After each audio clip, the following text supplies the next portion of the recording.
and solitude every Sunday. No noise. Now that's kind of going overboard a little bit, but why are we doing it? Because we're going from a culture where hardly anybody practices a Sabbath day for more than a couple hours. To see if we can come back to what Jesus had in mind, or that the Lord had in mind. Remember the Sabbath day. Keep it holy. By the way, a friend of ours did a study on Jesus. 1/3 of everything he uttered were stories. 1/3 of everything else he uttered were questions. 1/3 were statements. Now, to build Jesus followers, we've got to train people how to be question askers and good listeners. Question askers. The mind doesn't work without a question. Now, do you learn more if you're told or if you discover for yourself? Yeah, if you discover for yourself, then what happens? You apply it, and then what happens? You start to own it, and you get results. If you're just told, then what happens? In one ear and out the other. The problem is, when we talk, we don't know what's going on in somebody's mind. They might be on a fishing trip. But if they're talking, you know what's on their mind now. So we got to learn as leaders how to draw people out, make them feel comfortable where they can share and feel like it's authentic. It's a big deal. Stories. Well, we're good at watching TV, but it's nothing like hearing a story. People rivet in. Jesus is a master at it. We need to be good at it.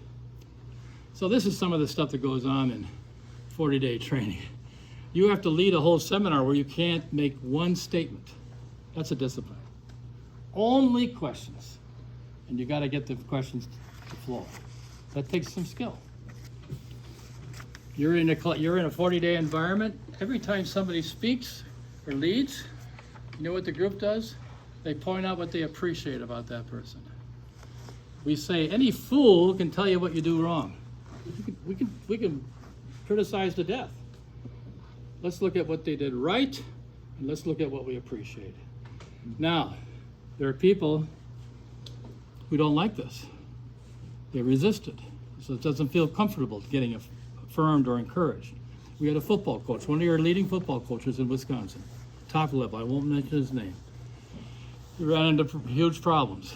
Got very angry, very upset, very negative on people. His closest friends would avoid him. But when they prayed that they could find a way to get into 10-maker training, well, he did go. And when he came back, they couldn't believe it. He was back to his old self. Fun-loving, outgoing, affirming. The fear and the anger had gone away. It sometimes takes 40 days in an environment of real encouragement and real affirmation where people can be healed. That's why 40 is so magical. But it's a community that learns to love each other, bring out the best, look for the good, and build each other up. Now, if you need to do, sometimes we all need to be, chastised. You do that privately. You don't do it publicly. There's times when we all need a little chastisement. That's fine.